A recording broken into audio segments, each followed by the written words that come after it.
guys, welcome to TNA Throwback, and it's actually a milestone here. We are at episode 50, which actually falls onto the Christmas episode, December 23rd episode. So let's just see what the takeaway was from last week's show and quickly move on to this week, the 50th episode of this show. So the big takeaway here was Angle coming out as a new number one contender. Angle won a triple threat match on the Fallout show from the Final Resolution pay-per-view by defeating Sting and Anderson, but actually Sting got injured by the Bischoff and the World Congregation guys. So Sting is sidelined. Angle complained, Joe also complained, and Bischoff actually told Angle that he enjoyed Sting taken out and actually booked the Pope and Joe in a non-title match. Then we had a bunch of stuff. Flair was hyped to return on this week's show. We got a match for the tag team titles, and Abyss and Gunner defeated Styles and Daniels by having Brian Hebner help them. In the main event, the Pope defeated Joe via DQ. When Joe used a choke, Joe actually took out Bischoff and the Pope, and after the match, Steiner tried to cash in his Feast or Fire briefcase but got beaten down by the World Congregation. Of course, this is just a quick take on the most important stuff from last week's show. If you want to check out this, the whole review of this episode, you can just check out 49. I'm always doing it per tradition because it's kind of a segue into this episode. It's kind of, I think it's nice to have some sort of a background, not just start with a new show without any kind of recap. So, moving on, it's the December 23rd Impact, and this is actually 3 weeks away from the Genesis pay-per-view. The Genesis pay-per-view is on January 9th, so we only got two more Impacts. So the show opened with Bischoff. He came out with Abyss and Gunner as his muscle, I guess. And Bischoff took it upon Steiner, and he wished Merry Christmas to Steiner because Steiner last week was sidelined by his guys. So Bischoff then took full responsibility and bragged about taking Sting and Steiner in consecutive weeks. He also explained that he joined the World Congregation faction because he always sided with the most dominant stable in the company.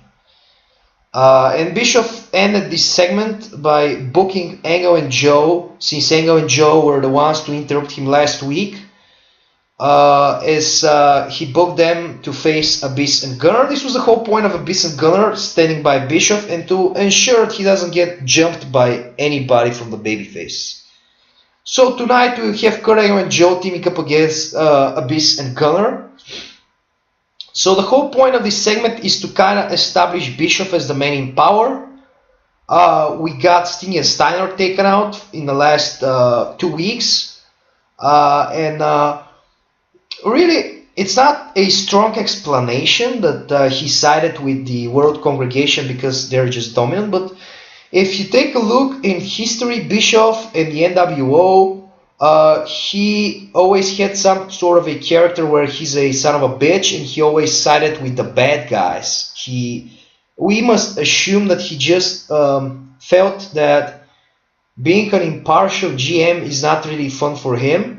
And we kind of need some sort of a turn and twist in a storyline, and that's why I have included Bischoff in this stable. So the show, the first match on the show is going to be Crimson beating Magnus. Then Morgan and Tomko are going to come out, and they're going to fought off Douglas Williams and Rob Terry. So the idea here is obvious. Morgan and Tomko, the past following weeks were having some differences between them, but actually when they just they started to split up, but they got attacked by the British invasion, and the last following weeks they got beaten down plenty of times by the British invasion because the British invasion are actually 3 guys and they always got the upper hand. So The new guy, Crimson, who actually has the World Tag Title briefcase, interjects here, and this is all building up to a six-man tag. Crimson teaming up with Morgan and Tabco against the British Invasion.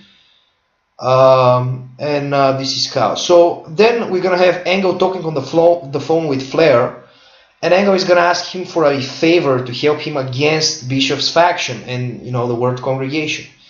Flair will tell Angle he's arriving soon. He will first settle things with Jay Leto and then have a meeting with him. So Flair is actually returning on this episode. Flair was beaten down by Robbie E when a few weeks back when Jay Leto was still feuding with Robbie E. Then he disappeared. So Flair is still officially Jay Leto's manager, and here is a way to insert him into another storyline. So then we have the Motor City Machine Guns beating LAX via pinfall. LAX are members of the Team Fight Club stable along with Eric Young. Then they're gonna call out Aries and tell him that there's a catch for last week's save. Last week Aries got saved by the Guns when he again fell down to a 3-on-1 attack. So the Guns will promise that they're willing to help him fight off the Team Fight Club, but they want to receive X title shots. Because that I don't like random shit.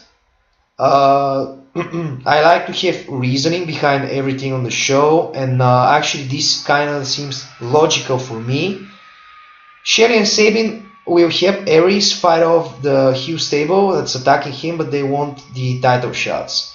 Now, in hindsight, this doesn't really make sense since Aries was running an open challenge, but this open challenge actually ended, so there is really no chance to get an X title shot besides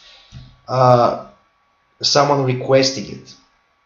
Then we got Beer Money backstage. They want another chance, but the Pope actually will tell them to focus on keeping Anderson away. The Pope has a match with Kurt Angle at the pay-per-view, so he needs them to keep Anderson away from him and not messing his business. So this is the whole divide and conquer strategy that he applies. So, of course, Mr. Anderson is going to defeat James Storm via Cradle, but then he's going to get beaten down. The next thing on the show, Robbie E will pull off an upset and beat RVD, who is going to be with Jeff Hardy. He will cheat. Of course, that does nothing to build up the match for the tag titles, but I'm going to start building the match from next week. Because this week we got a decent gunner in a match with Angle and Joe. Flair then will be shown arriving to the Impact Zone. He wants to talk to Leto, and Flair will actually request to step away from being his manager and his mentor. Flair will put him over. He'll tell him he's ready and has the potential to be a world champion. Flair will tell Leto he needs to help Angle fight off Bischoff's faction, and this is gonna be the official parting ways of Leto and Flair, and there's not really gonna be. I also believe that Leto is already he's ready for the main event scene. So Flair actually did his job, and why Flair is gonna be positioned with Angle, because we need baby faces. Steiner got taken away, Sting got taken away. We can't really just have Joe and Angle on their own. We need to have some sort of an opposition. Of course, we're building up the. We're gonna see in a while. So Flair is needed here. Then we have a Knockouts tag team match. Gail Kim and Velvet will defeat Angelina Love and Terra. Hype video of Carlito's arrival, and it's gonna be on next week's show, the last edition of Impact. Kurt Angle and Joe will defeat Abyss and Gunner in a non-title match. Angle will submit Abyss. Kazarian will call out Orlando Jordan. They got some problems for the last following weeks. Kazarian actually turned face. But Kazarian is going to get ambushed, of course, by the former Congregation guys, Devon Creed and Jordan. But actually, in this beatdown, Styles and Darius are going to come out, they're going to attack the heels, and they're going to make the save, and this is going to be the official babyface turn by them. We need strong babyfaces because the whole company is right now heels. So we need to have babyface, and I believe Styles and Daniels run their course as far as heel goes. Styles is a heel from the beginning of the game, from the beginning of the year. So I believe we need to turn him, and we need to turn Kazarian. We need to. I really like the whole Fortune stable that was Kazarian and Styles, Daniels, and the Beer Money. So we're probably gonna do something there with them. And this is gonna be the beginning. So Styles and Daniels are gonna help Kazarian, and right now Kazarian, Styles, and Daniels are baby faces. They're not really heels. So we're gonna see how this will occur. The main event is gonna be a Christmas Battle Royal because it's a Christmas episode. We need to do something. I actually typically hate episodes like this. I hate Thanksgiving episodes because I'm not really from the USA, and I don't really like watching shows like this where it's just centered around something that I haven't really experienced. That's why I didn't have a Thanksgiving episode. And in these kind of episodes, there's always some dumb shit involved, some stupid gimmick. I think this is gonna be interesting. There's gonna be a Christmas Battle Royal, $100,000 in cash. Jay Lethal will win by eliminating Robert Roode. So this is gonna be the main event. The point of the main event is gonna be to establish Jay Lethal as a kind of a big time player, have some sort of an importance, not being a nobody, and him winning this battle royal. Then the last thing on the show is gonna be a video update on Sting and Steiner's condition. They're still under medical supervision. So this is how the show will close. We only got 2 weeks left. Next week is gonna be the December 30th edition of Impact, which is the last edition of Impact of 2010. Then we begin 2011. So this is the end of this week's show. Thank you for watching, and goodbye.